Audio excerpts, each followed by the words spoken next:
Obispo just recently celebrated Indigenous People Day. What else is the city government going to do to help increase diversity awareness within the city? We'll start with you, Keith. Well, increasing our awareness is important, because we really need to be welcoming diversity in our community. But there are a number of barriers to welcoming that diversity, including the affordability of housing and a lot of other things. I think what the challenge is how do you,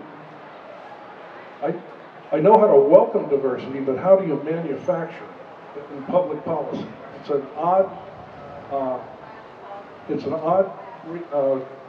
problem to address, and I think how we can increase diversity, be it racial diversity, economic diversity,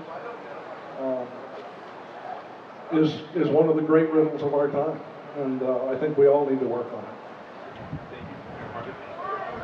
Well, I think this is one of the biggest issues that we face and that we have to face. And Cal Poly and the community are inextricably linked in many ways, but this way is a huge one in which we are linked. We both lack diversity. We both lack affordability and inclusivity. And this is something that is at the core of my values and at the core of my administration. And I have done everything I can to communicate and connect with the campus and students and marginalized groups and stand up and stand with them.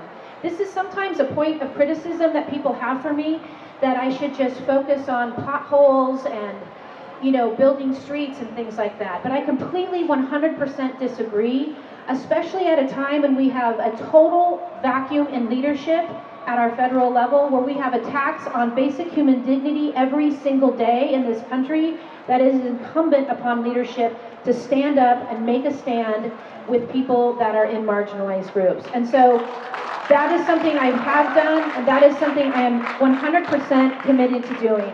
And one of the things I am the most proud of is saying goodbye to Columbus Day and yes to Indigenous Peoples Day, to celebrate the Northern Chumash people on whose land we now stand. And one of the other things I'm proud of is creating San Luis Obispo to be a welcoming city, which supports and welcomes anyone regardless of their status, but especially regardless of their documentation status.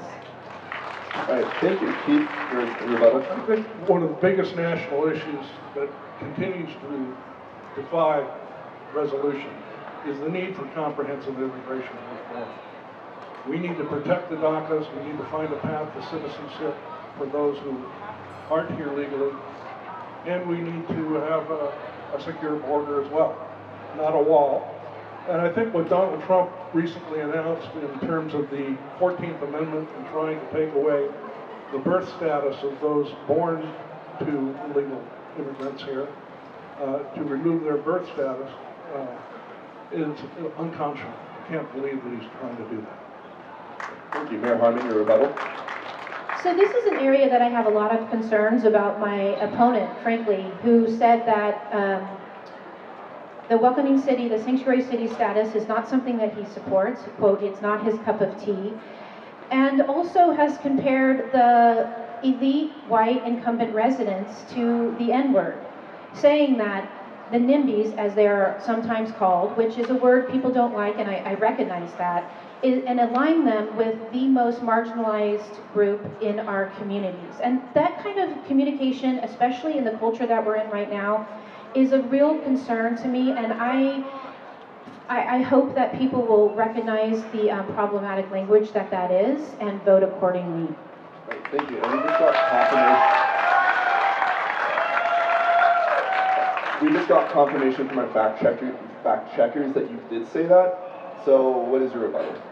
Yes, I said it, and I apologize profusely for it publicly in the newspaper, and to Erica Stewart, who's half black.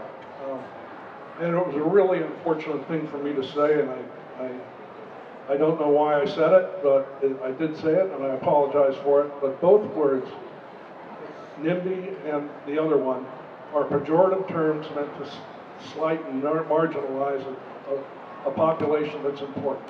And again, I apologize for that remark, and I'll do everything I can to live it down.